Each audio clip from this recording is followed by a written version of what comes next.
January 17th, 1944, the Office of Strategic Services, an organization that we know today as the Central Intelligence Agency, issued a field manual for what is called, and I quote, citizen saboteurs. The manual's stated purpose was to, quote, characterize simple sabotage, to outline its possible effects, and to present suggestions for inciting and executing it. Among the tactics outlined in the manual were tips for disrupting an organization from the inside.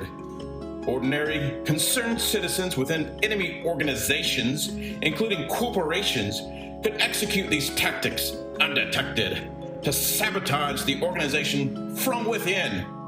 The following weekly program will give you tips and tricks suggested for the sabotage so that we, as an organization, can learn what not to do.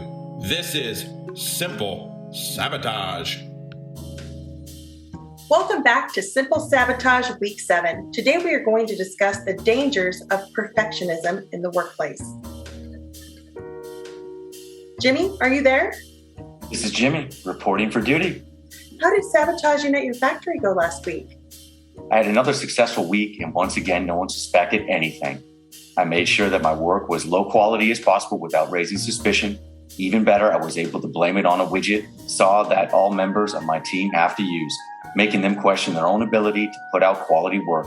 Once I started complaining about this tool, it was amazing how many people joined suit. Before I knew it, everyone who uses this tool was spending more time complaining and excuse making than actually using the widget saw. In fact, we were all able to appoint a committee to look into possibly replacing this widget saw, which is a perfectly good piece of equipment. That should tie up a few committee members from being productive for the next several weeks. Well done, Jimmy.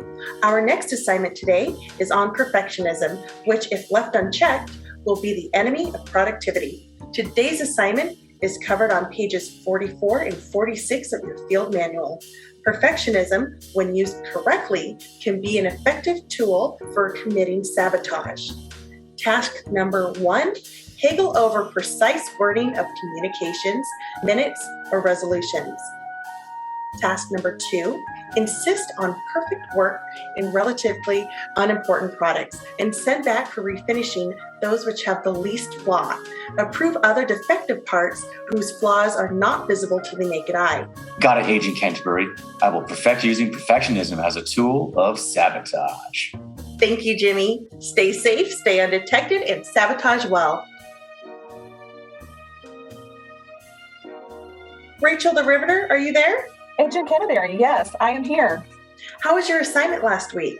Excellent. Our team has worked on accepting personal responsibility and overcoming obstacles. We are ready for the next assignment.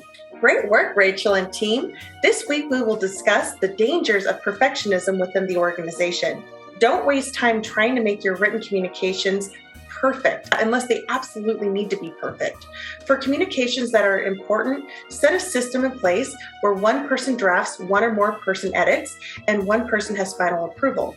But don't let perfectionism get in the way of timely communication, and don't let it be an unnecessary drain on your time. Discuss quality expectations in advance with your team or your supervisor. Allocate your time and effort in favor of projects with higher levels of importance. Do not allow projects of minimal importance to take significant or detrimental time away from more important tasks. Have open lines of communication with your team and with your leaders to determine where efforts are best spent and the level of quality expected for each project. Thank you, Agent Canterbury. These are great tips for helping us avoid the dangers of perfectionism. Now it's your turn. You have a perfect opportunity to take some of these tips on perfection and put them into practice. Make sure you are not sabotaging your organization from within by demanding perfection. Until next week, this is Agent Canterbury signing out.